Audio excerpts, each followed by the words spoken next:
الحمد لله نحمده ونستعينه ونستغفره ونعوذ بالله من شرور أنفسنا من يهده الله فلا مضل له ومن يضلل فلا هادي له ونشهد أن لا إله إلا الله وحده لا شريك له ونشهد أن سيدنا وسندنا وحبيبنا وطبيبنا ومحبوبنا ومرشدنا ومولانا محمدا عبده ورسوله أرسله بالحق بشيرا ونذيرا أما بعد فأعوذ بالله من الشيطان الرجيم بسم الله الرحمن الرحيم إنا نحن نزلنا الذكر وإنا له لحافظون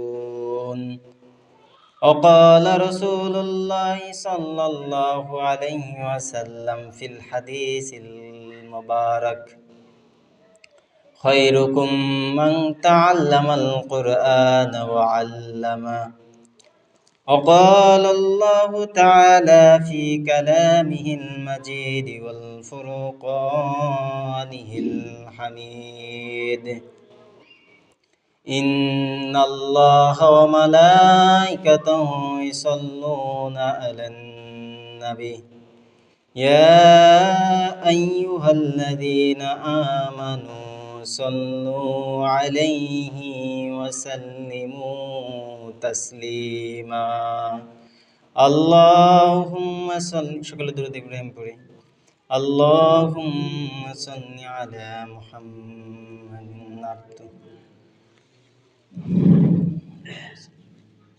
وعلى آل إبراهيم إنك حميد مجيد اللهم بارك على محمد وعلى آل إبراهيم كما باركت على إبراهيم وعلى آل إبراهيم إنك حميد مجيد আলহামদুলিল্লাহ সমস্ত প্রশংসা সেই মহান রব্বুল আলামিনের দরবারে যে মহান রব্বুল আলামিন আপনাকে এবং আমাকে অত্যন্ত দয়া করে মায়া করে ভালোবেসে তারই ঘর মসজিদে তারই ফরজ বিধান আদায় করার জন্য একটা পবিত্র দিন জুমার দিনে আগে আগে মসজিদে আসার তৌফিক দান করেছেন। শুধু তাই নয়, যে মহান রব্বুল আলামিন আপনাকে এবং আমাকে অত্যন্ত দয়া করে মায়া করে তার ইবাদতের জন্য নির্ধারণ করেছে, সেজন্য সেই মহান রব্বে কারিমের দরবারে সকলে কালিমাতুশ শুকর আদায় করি, সকলে জবান খুলে বলি আলহামদুলিল্লাহ।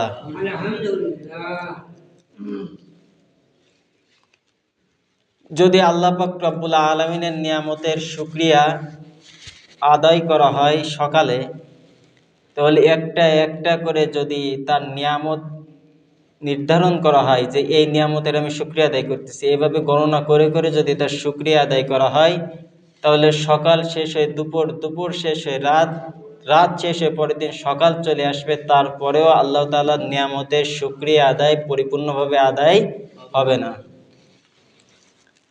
আল্লাহ পাক রব্বুল আলামিন পবিত্র কোরআনের ভিতরে বলতেছেন, লাইন শাকারতুম লাযিদান্নাকুম, হে আমার বান্দা বান্দিগণ, তোমাদেরকে যে নিয়ামত আমি দিয়েছি, এই নিয়ামত পাইয়া তোমরা যে নিয়ামত ভক্ষণ করছো, এই নিয়ামত ভক্ষণ করার পরে যদি তোমরা আমার নিয়ামতের শুকরিয়া আদায় করো, লা আযীদান্নাকুম, তাহলে আমি তোমাদের নিয়ামতকে বাড়াইয়া দেব।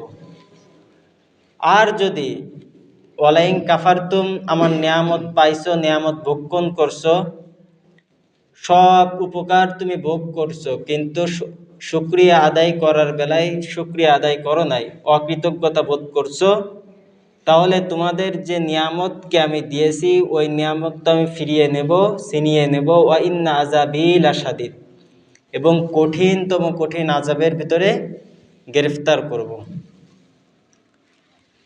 হাদিসে পাকের ভিতরে রাসূল আরবি সাল্লাল্লাহু আলাইহি ওয়াসাল্লাম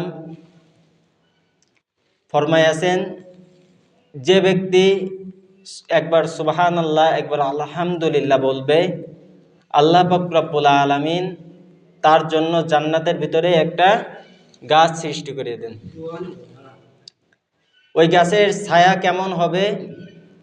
আর রাসূল আরবি সাল্লাল্লাহু আলাইহি সাল্লাম বলেন, আরবের মধ্য থেকে সবথেকে তেজস্ব ঘোড়া যদি 500 বছর পর্যন্ত দৌড়ায়, তাহলে গাছের ছায়া, যে গাছের রোদ পড়লে যে ছায়া পড়ে, ওই ছায়ার এক প্রান্ত থেকে দৌড়ানো শুরু করবে, 500 বছর পর্যন্ত দৌড়াতেই থাকবে লাগাতার, তারপরেও ওই তেজস্ব ঘোড়াটা ছায়ার ওই পাশ অতিক্রম করতে পারবে না। তাহলে সেই গাছটা কত বড় দিবেন, সুবহানাল্লাহ। শুধু তাই না, অন্য এক জায়গায় রাসূল আরবি সাল্লাল্লাহু আলাইহি সাল্লাম হাদিসের ভিতরে ফরমায়াছেন যে আলহামদুলিল্লাহি তামলাউল মিজান, যে আলহামদুলিল্লাহ বলার দ্বারা আল্লাহ পাক রব্বুল আলামিন মিজানের দাঁড়িপাল্লাকে ভারী করে দেন, পরিপূর্ণ করেন। সেজন্য সেই মহান রব্বে কারিমের শুকরিয়া আদায় করার দরকার আছে কি নাই? আবারও সেই রব্বে কারিমের দরবারে কালিমাতুর শুকর আদায় করি, সকলে জবান খুলে বলবো, কেউ বাদ থাকবো না, সকলে বলি আলহামদুলিল্লাহ। জামানার নবী মূসা আলাইহিস সালাম যখন তার গর্ভবতী স্ত্রীদেরকে নিয়ে মিশরের উদ্দেশ্যে রওনা করলেন, তখন সময়টা ছিল শীতকাল, প্রচণ্ড শীত। তো মূসা আলাইহিস সালামের স্ত্রী যেহেতু গর্ভবতী ছিল, তাদের আগুনের প্রয়োজন হয়েছিল। কিসের প্রয়োজন হয়েছিল? অনেক শীত, সাথে পাশে কোথাও আলোও নাই, বাতিও নাই, অন্ধকার। তো মূসা আলাইহিস সালাম দূরে কোথাও যেন দেখতে পেলেন যে ওইখানে কেমন যেন আলোর মতো, আগুনের মতো দেখা যাচ্ছে। তো মূসা আলাইহিস সালাম তার স্ত্রীকে বললেন যে তুমি এখানে একটু অবস্থান করো, থাকতে লাগো, আমি দূরে আগুনের মতো দেখা যাচ্ছে, আমি আগুনটাকে নিয়ে আসি, তাহলে তোমার জন্য অনেক সহজ হবে। গর্ভবতী মহিলাদের কিন্তু আগুনের সেক দেওয়া লাগে। তো মূসা আলাইহিস সালাম তার স্ত্রীকে ওইখানে রেখে আগুনের দিকে রওনা হলো। শুধু যাইতে আছে, কিন্তু আগুনের কাছে যত যাই তত আরো আগুন দূরে যায়, যত যাই তত আরো আগুন দূরে যায়। এভাবে যাইতে যাইতে মূসা আলাইহিস সালাম তুর পর্বতে চলে গেলেন। এবার মূসা আলাইহিস সালাম গায়েবী আওয়াজ পাচ্ছেন যে মূসা, তুমি তোমার রবের কাছে চলে আসছো। তো মূসা আলাইহিস সালাম বলতেছে, আপনি কে? মূসা আলাইহিস সালাম অনেক সাহসী লোক ছিল, বলতেছে আপনি কে? তো বলতেছে আনা রব্বুক, আমি তোমার প্রতিপালক, আমি তোমার রব, তুমি আরো আগাই আসো। তো মূসা আলাইহিস সালাম তুর পর্বতের নিচে ছিলেন, তুর পর্বতে উঠতেছেন, তখন রসুলে মূসা আলাইহিস সালামকে আল্লাহ পাক রব্বুল আলামিন বলতেছে, হে মূসা দাঁড়াও, ফাখলা না আলাই, তুমি দাঁড়াও এখানে, এবং ফাখলা না আলাই, তোমার জুতা দয়কে এখানে খুলে রাখো, খুলে তারপরে তুমি তুর পর্বতে কি করো, উঠো। তো এইখানে আল্লাহ তাআলা আমাদেরকে শিক্ষা দিয়েছেন যে যখনই দ্বীনের কথা হবে, কোরআনের কথা হবে, ইসলামের কথা হবে, তখন তোমরা আদবের সহিত কি করতে হবে, বসতে হবে। কান এদিক ওদিক দিলে হবে না, মনোযোগ দিয়ে শুনতে হবে। যদি শুনতে পারি তাহলে হিদায়াত আসবে। তো আমরা সকলে চেষ্টা করব যে কোরআনের কথা যখন হবে, এটা তো কোরআনেরই কথা হচ্ছে নাকি, তখন আমরা খেয়াল করে মনোযোগ দিয়ে শোনার। যদি আমি খেয়াল করে শুনতে পারি, তাহলে আল্লাহ তাআলা হিদায়াত দেবে। ফাইজা কুরিয়াল কোরআন ফাস্তামিউলা, কোরআনের ভিতরে বলতেছে যখন কোরআন পড়া হয়, তেলাওয়াত করা হয়, তখন তোমরা ধীর স্থিরভাবে তাকে শ্রবণ করো। ওয়ানসিত, এবং তোমরা চুপ থাকো, কথা বলো না। কি করো? চুপ থাকো, কথা বলা যাবে না, এদিক ওদিক তাকানো যাবে না, খেয়াল করে শুনতে হবে। তো আমি পবিত্র কোরআনের অসংখ্য আয়াতের মধ্য থেকে যে আয়াতখানা তেলাওয়াত করেছি কোরআন সম্পর্কে আয়াত, ইন্না নাহনু নাজ্জালনা যিকরা ওয়া ইন্না লাহু লাহাফিজুন। তে এই যে আমার হাতে যে কিতাবটা আছে, এই কিতাবের নাম কি?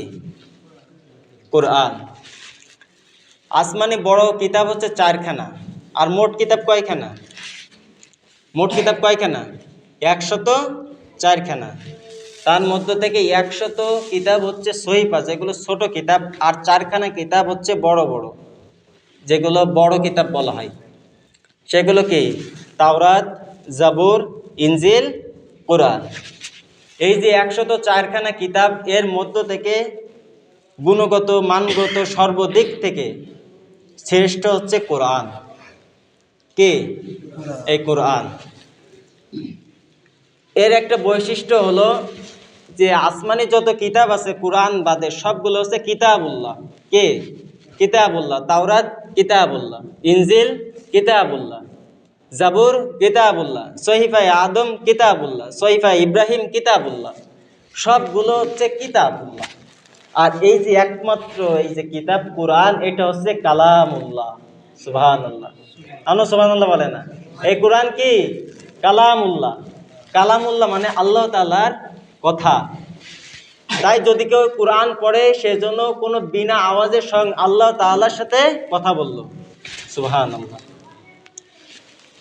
তো কিভাবে ওইগুলো কিতাবুল্লাহ?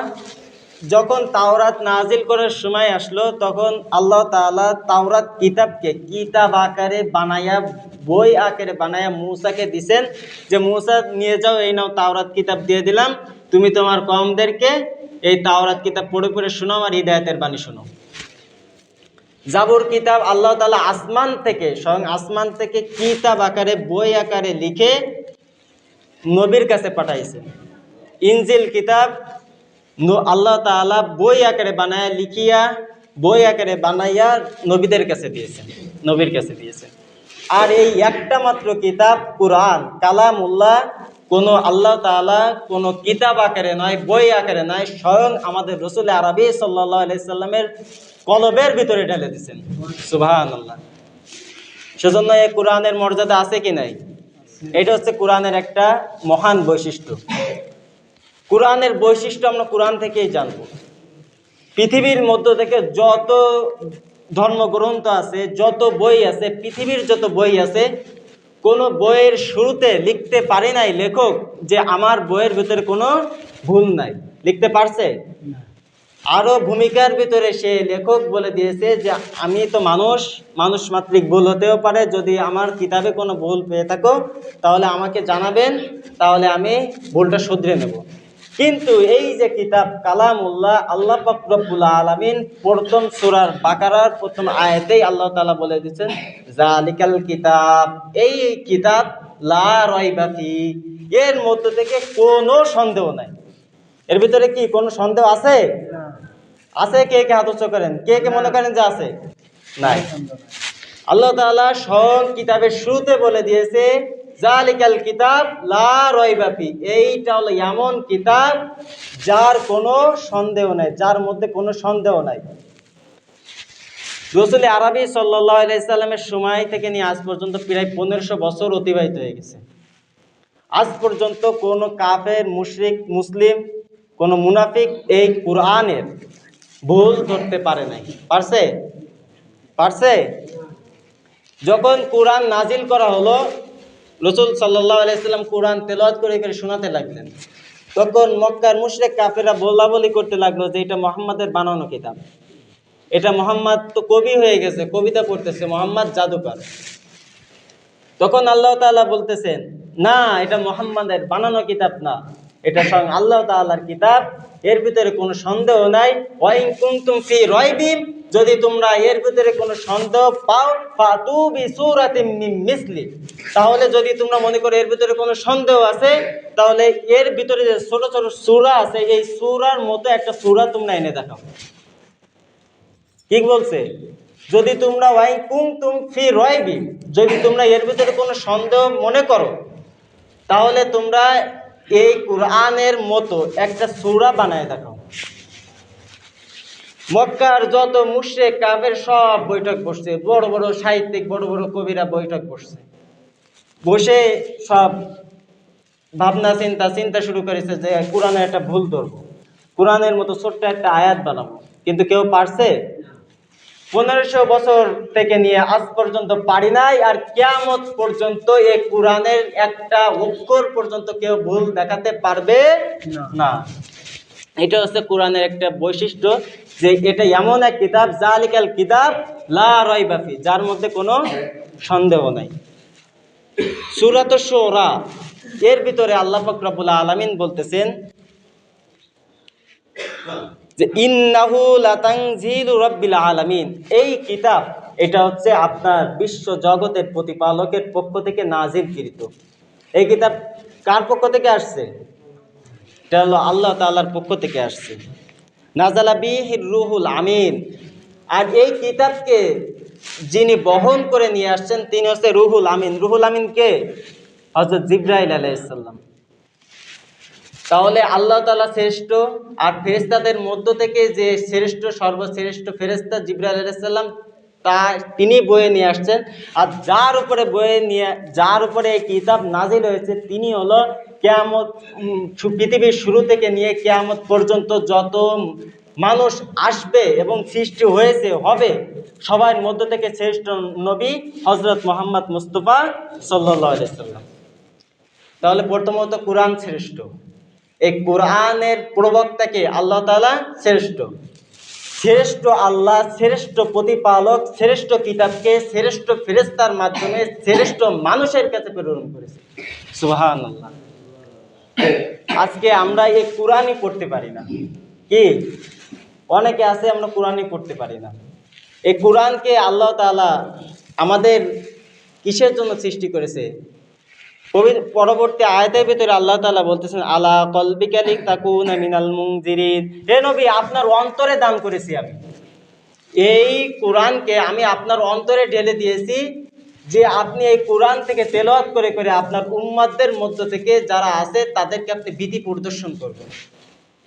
রাসূল আরবি সাল্লাল্লাহু আলাইহি সাল্লামের উপর যখন কোরআন নাজিল হলো, ওহী নাজিল হয়, রাসূল সাল্লাল্লাহু আলাইহি সাল্লাম বারবার শুধু কোরআন পড়ে, আলহামদুলিল্লাহি রাব্বিল আলামিন, আলহামদুলিল্লাহি রাব্বিল আলামিন, ইকরা বিসমি রাব্বিকাল্লাযী খলাক, এরকম বারবার পড়ে। রাসূল সাল্লাল্লাহু আলাইহি সাল্লাম ভয় করতেছে যে অন্যান্য নবীদের তো আল্লাহ তাআলা কিতাব আকারে, বই আকারে বানায়া তাদের কাছে দিছে, মূসার কাছ থেকে তাওরাত হারাই যায় নাই, এরকম নবীদের কাছ থেকে তাদের কিতাব হারাই যায়নি, তা আমাকে আল্লাহ তাআলা কোনো কিতাব আকারে দেন নাই, স্বয়ং আমার কলবের ভিতরে দিয়েছেন, আমি যেন ভুলে না যাই, বারবার পড়ে। তখন আল্লাহ তাআলা বলতেছেন লা তুহাররিক বিহি লিসানা, আপনি আপনার জবানকে বারবার নাড়বেন না, লিতাজালা বিহি, যে এই কোরআনকে মুখস্থ করার জন্য রাসূল সাল্লাল্লাহু বারবার পড়তেন যেন আমি ভুলে না যাই। তখন আল্লাহ তাআলা বলতেছেন যে লা তুহাররিক বিহি লিসানাকা, আপনার জবানকে আপনি বারবার নাড়াবেন না, লিতাজালা বিহি, এই কোরআনকে মুখস্থ করার জন্য। সুবহানাল্লাহ। অন্য আয়াতে আল্লাহ তাআলা বলতেছেন ইন্না নাহনু নাযালনা যিকরা, এই কোরআনকে আমি আল্লাহ নাজিল করেছি, ওয়া ইন্না লাহু লাহাফিজুন, আর এই কোরআনকে নাজিল করেছি আমি, আর এই কোরআনকে হিফাজত করব আমি আল্লাহ। এই কোরআনকে হিফাজত করবেন কে? পৃথিবীর সমস্ত এই কোরআন বই যদি পুরাই ফেলা হয়, তারপরে ওই একটা হাফেজকে দাঁড়াই দেবেন আর একজন কারি মাওলানাকে দাঁড়াই দেবেন, হাফেজ পড়বে আর কারি মাওলানা লিখে দিবে আপনার কোরআন, হাজার হাজার কোরআন লিখে দিতে পারে। সেজন্য আল্লাহ তাআলা কি বলছেন? আমি নাজিল করেছি আর আমি এর হিফাজত করব। অন্য আয়াতে আল্লাহ তাআলা বলতেছেন ফামান তাবিয়া হুদায়া ফালা খাউফুন আলাইহিম ওয়ালা হুম ইয়াহজানুন, আর এই কোরআনকে আমি তোমাদের জন্য হিদায়াত হিসেবে নাজিল করেছি। ফামান তাবিয়া হুদায়া, যারা এই কোরআনকে হিদায়াত রূপে মেনে নেবে, অনুসরণ করবে, ফালা খাউফুন আলাইহিম ওয়ালা হুম ইয়াহজানুন, তাদের জন্য না আছে কোনো ভয়, না আছে কোনো দুশ্চিন্তা। শুধু আমাদের কাজ কি? কোরআনকে মানতে হবে, কোরআনকে পড়তে হবে, কোরআনকে ভালোবাসতে হবে, তাহলে আপনার আমার কোনো ভয় দুশ্চিন্তা থাকবে না। আমরা কোরআন পড়ি না, কোরআন পড়ি না, এজন্যই আজকে আপনার আমার সমাজের ভিতরে, সংসারের ভিতরে, জীবনের ভিতরে এত অশান্তি, তাই তো? হাদিসের ভিতরে ইবনে মাজাহ শরীফের হাদিস, রাসূল আরবি সাল্লাল্লাহু আলাইহি সাল্লাম বলতেছেন যে কাল কিয়ামতের ময়দানে এই কোরআন তার বাহকের কাছে, তার কারির কাছে, যে কোরআন পড়বে তার কাছে হাজির হবে, বলবে আনা সাহিবুকাল কোরআন, আমি তোমার বন্ধু কোরআন। কাল কিয়ামতের ময়দানে যখন বিচারের কায়েম করা হবে, বিচারের দাঁড়িপাল্লা কায়েম করা হবে, মানুষ ছোটাছুটি করতে থাকবে, যখন দুশ্চিন্তায় থাকবে সকল মানুষ, তখন কোরআন গিয়ে বলবে আমি তোমার বন্ধু, হাল তারিফুনি, তুমি কি আমাকে চিনতে পেরেছো? তখন ওই ব্যক্তি বলবে না, আমি তোমাকে চিনতে পারিনি। তখন বলবে যে আমি তোমার কোরআন, আমি তোমার দিনের বেলা ঘুমাতে দেয় নাই, দিনের বেলা অন্য কাজ করতে দিই নাই, রাতের বেলা ঘুমাতে দিই নাই, আমি কোরআন তুমি আমাকে বারবার পড়েছিলে, আজকে আমি তোমাকে তোমার সুপারিশ করার জন্য হাজির হয়েছি, তোমার কোনো চিন্তা নাই। আল্লাহ তাআলার কাছে এই কোরআন কাল কিয়ামতের ময়দানে সুপারিশ করবে। হাদিসের ভিতরে বলতেছেন শাফিউল মুশাফফা, এই কোরআন এমন সুপারিশকারী, মুশাফফা, যার সুপারিশকে আল্লাহ তাআলা অবশ্যই গ্রহণ করবে। তাহলে যার জন্য কোরআন সুপারিশ করবে তার কোনো চিন্তা আছে? তার কোনো চিন্তা আছে? যারা মুখ করে বলতেছেন না তাদের মনে হয় চিন্তা আছে, আছে নাকি? যার জন্য কোরআন সুপারিশ করবে, আল্লাহ এই ব্যক্তি আমাকে পড়ছে, একে আমি জাহান্নামে যাইতে দেব না, তার জন্য আর কোনো চিন্তা আছে? রাসূল আরবি সাল্লাল্লাহু আলাইহি সাল্লাম বলছেন ওয়াল মুমিনুনা আল্লাযী ইয়াকরাউল কুরআন, মুমিন ওই মুমিন যে কোরআন পড়ে, কামাসালিল্লাযী রুতজা, তার উদাহরণ হলো মিষ্টি কমলার মতো। কিসের মতো? মিষ্টি কমলার মতো। রিহুহা তাইয়িবুন, যার সুঘ্রাণ আছে, কমলার কি সুঘ্রাণ আছে না? ওয়া তাআমুহা তাইয়িবুন, এবং তার স্বাদও অনেক সুন্দর।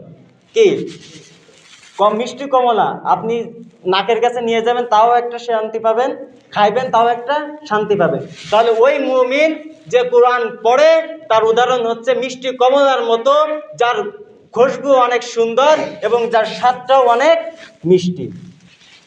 আর ওয়াল মুমিনুনা আল্লাযী লা ইয়াকরাউল কুরআন, আর ওই মুমিন যে কোরআন পড়ে না তার উদাহরণ কি? কামাসালিল্লাযী, তার উদাহরণ হলো রায়হানা, তার উদাহরণ না, কামাসালিল্লাযী তামার, তার উদাহরণ হচ্ছে খেজুরের মতো। কি? তার উদাহরণ হচ্ছে খেজুরের মতো। লা রিহুহা, খেজুরের কোনো ঘ্রাণ আছে? ঘ্রাণ নেই। ওয়া তাআমুহা তাইয়িবুন, কিন্তু ওই খেজুরের কিন্তু মিষ্টি হয়। খেজুর কি মিষ্টি হয় না? খেজুর মিষ্টি, কিন্তু তার কোনো ঘ্রাণ নাই। তো মুমিন যার ঈমান আছে, তার ঈমান থাকার কারণে সে তার ভিতরে মিষ্টি, কিন্তু কোরআন না পড়ার কারণে তার ওই মুমিনের কোনো ঘ্রাণ নাই। বুঝছেন তাহলে?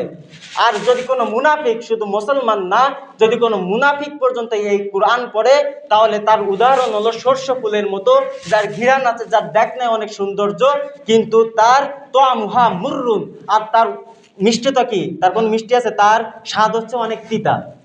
মুনাফিকও যদি কোরআন পড়ে তাহলে তারও একটা উদাহরণ আল্লাহ রাসূল বলেছেন। সুতরাং এই কোরআন পড়ার দরকার আছে কি নাই? আছে।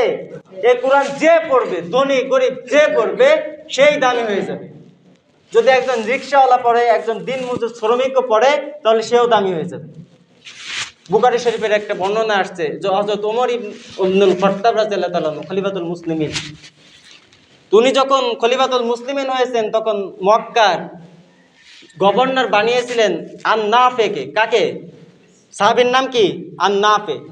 তো হঠাৎ একদিন ওমর ইবনুল খাত্তাব নাফের সঙ্গে দেখা।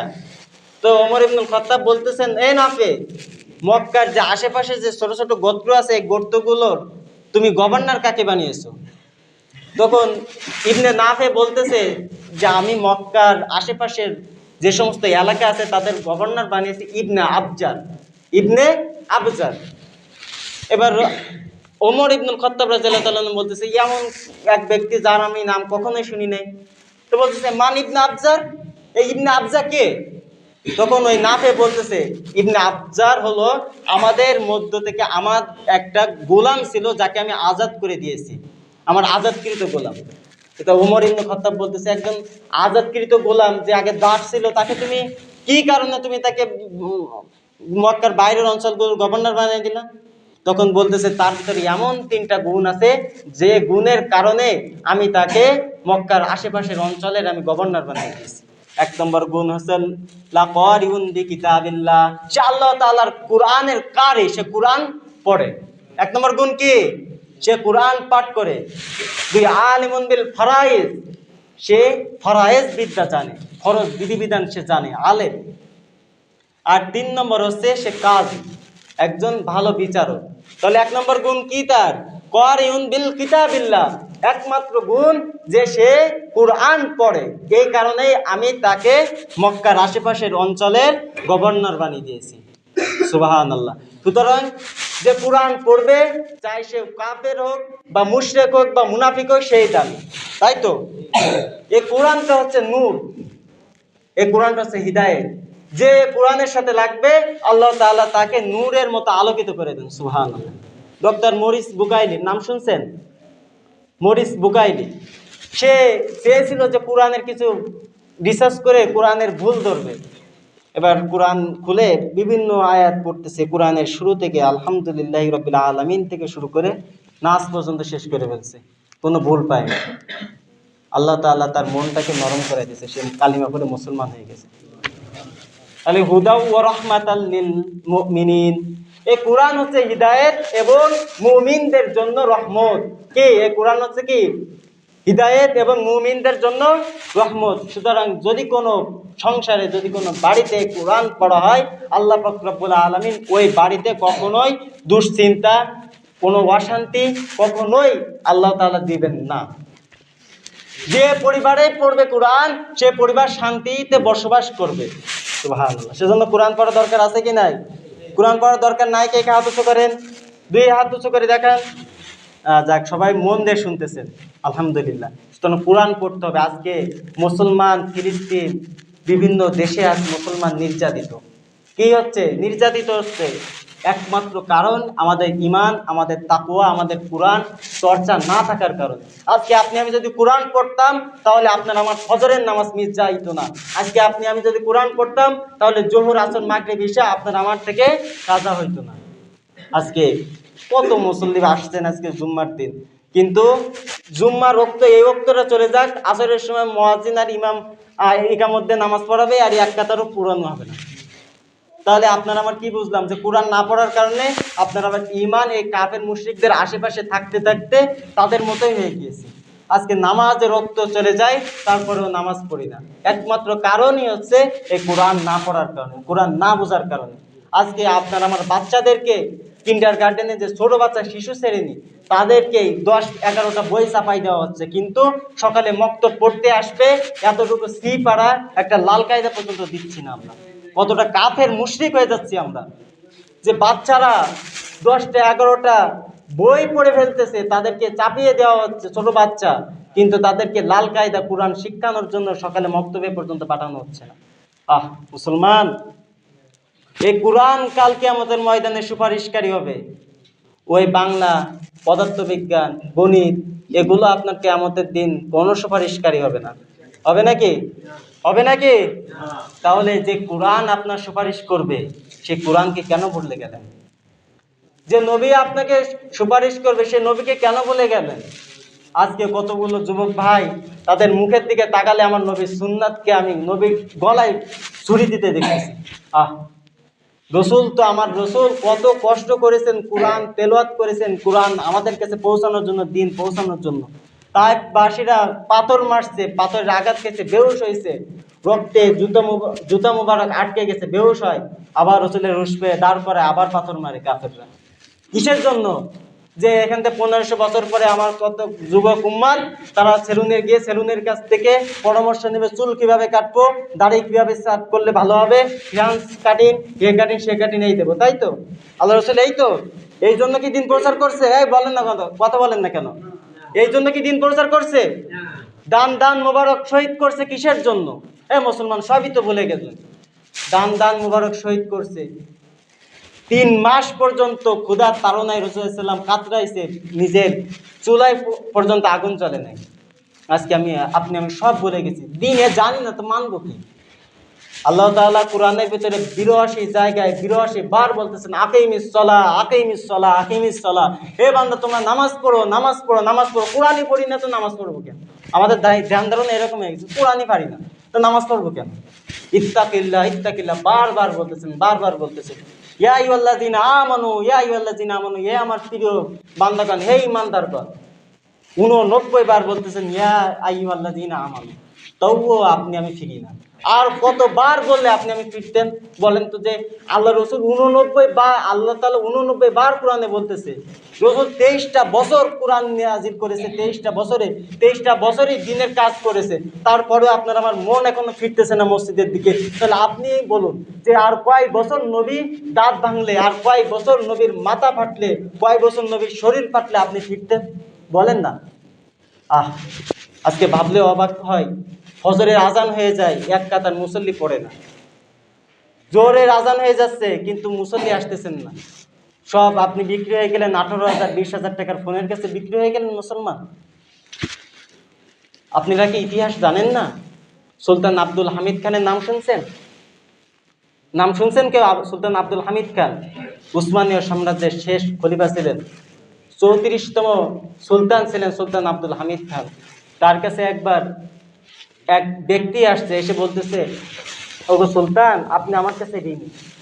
সমস্ত মন্ত্রী পরিষদ তো অবাক যে বাদশাহ আপনার কাছে ঋণী। তো বলতেছে যে কিসের, আমি বলছে বলো যে আমি কিভাবে তোমার কাছে ঋণী। তো বলতেছে যে আমি ব্যবসায়ী ছিলাম। আমি কি ছিলাম? আমি ব্যবসায়ী ছিলাম, কিন্তু আমি অধিক ঋণগ্রস্ত হওয়ার কারণে আমি দেউলিয়া হয়ে গেছি, যার কারণে আমার সব সম্পদ তো শেষ হয়ে গেছে। আমি মানুষের কাছে বিভিন্নভাবে ঋণী, তাই আমি প্রতিদিন আল্লাহ তাআলার কাছে মুনাজাত করতাম যে আল্লাহ তুমি আমাকে সচ্ছল দান করো, সচ্ছল দান করো। এবার একদিন হঠাৎ নামাজ পড়ে রাত্রে আমি দোয়া করে ঘুমায় পড়ছি, হঠাৎ আমার রসুল আমার স্বপ্নে হাজির সাল্লাল্লাহু আলাইহি ওয়াসাল্লাম। এসে বলতেছেন, হে ব্যক্তি তুমি উঠে দাঁড়াও। আমি উঠে দাঁড়াইছি। বলতেছে যে আমার এক উম্মত, আমার আব্দুল হামিদকে গিয়ে বলো, আমার আব্দুল হামিদকে গিয়ে বলো যে প্রতিদিন সে আমার উপর দুরূদ পড়ে, আজকে সে পড়ি নাই। এই সংবাদটা বলো, আর তাকে তোমার অবস্থার কথা বলো, সে তোমাকে সাহায্য করবে। সুলতান থমকে গেল, উঠে দাঁড়াইছে, বলতেছে কি বলছে আমার রসুল? বলতেছে আমার আব্দুল হামিদকে বলো। থামাই দিছে, দিয়ে নিজের ডিরাজ করছে, খুলে চন্দ্র মুদ্রার থলি দিয়ে দিছে। বলছে আবার বলো আমার রসুল কি বলছে? বলছে আব্দুল হামিদকে বলো, আমার আব্দুল হামিদকে বলো। আবার ডিরাজ করছে, খুলে এরকম ভাবে 3-4 বার দেওয়া হয়ে গেছে। দিয়ে বলতেছে আমার সম্পদ যদি, তারপরে ওই ব্যক্তি চলে গেল, তা আরেকজন জাহাপানা মানে মন্ত্রী বলতেছে, আপনি এতগুলো স্বর্ণ মুদ্রা তাকে শুধু আমার আব্দুল হামিদকে রসুল বলছে এজন্য দিয়ে দিলেন? তো সুলতান আব্দুল হামিদ খান বলতেছেন, যা আজ যদি ও চাইতো যে আমার রসুল শুধু বলছে যে আমার আব্দুল হামিদকে এই কথার বিনিময়ে আপনার রাজপ্রাসাদকে দিয়ে দেন, তার হলেও আমি এই রাজপ্রাসাদকে দিয়ে দিতাম, শুধু আমার রসুলের ভালোবাসায়। সুবহানাল্লাহ। তার রসুলকে কতটা ভালোবাসছে, আর আপনি আমি কতটা ভালোবাসছি। আপনি আমি রসুলকে ভালোবাসছি শুধু শবে বরাতে, শবে কদরে, ওই সময় সিন্নি রান্না করা হবে, জিলাপি বানানো হবে, এনে মসজিদে বিলাবেন, ওই দিন একটু কান্নাকাটা করে চলে যাবেন। আর 1 বছরের মধ্যে, আর পরে শবে বরাত না আসা পর্যন্ত ওই জিলাপি খেয়ে মুসলমান আর মসজিদে আসবে না। আর আসবে শুক্রবারে 2-3 জন আসবে, কিন্তু শবে বরাতের রাত্রে তো সামনে শুক্রবার, তো ওই দিন রাত্রে দেখবেন কত মুসলমান আছে, কিন্তু ফরজ বিধান আদায় করার ব্যাপারে আমরা নাই, আমরা উদাসীন। ভাই এখনো ফিরে আসুন, এখনো সময় আছে, এখনো সময় আছে। আল্লাহ তাআলা কোরআনের ভিতরে 82 বার বলতেছেন আকিমিস সালাহ, আকিমিস সালাহ, নামাজের দিকে ফিরুন। আর কবে ফিরবেন? সময় তো চলেই যাচ্ছে। আপনি আমি হাসলেও মরে যাব, কাঁদলেও মরে যাব। যে বাদশাহ সেও মরছে, যে প্রজা সেও মরছে, আপনার আমাকে মরতে হবে। এ দুনিয়া কাউরে থাকতে দেবে না। আপনার দাদা ছিল, নানা ছিল, সবাই গেছে, আপনিও থাকতে পারবেন না। এখনো রবের দিকে ফিরে আসুন। আল্লাহ তাআলা আমাদের সবাইকে তার দিন মেনে, তার ফরজ বিধান নামাজ আদায় করার জন্য, সকলের জন্য মসজিদে আদায় করতে পারি। আল্লাহ পাক রব্বুল আলামিন আমাদের সবাইকে তৌফিক দান করুন। আমিন। ওয়া আখিরি দাওয়ানা আলহামদুলিল্লাহি রাব্বিল আলামিন। যারা সুন্নাত নামাজ পড়েননি, 4 রাকাত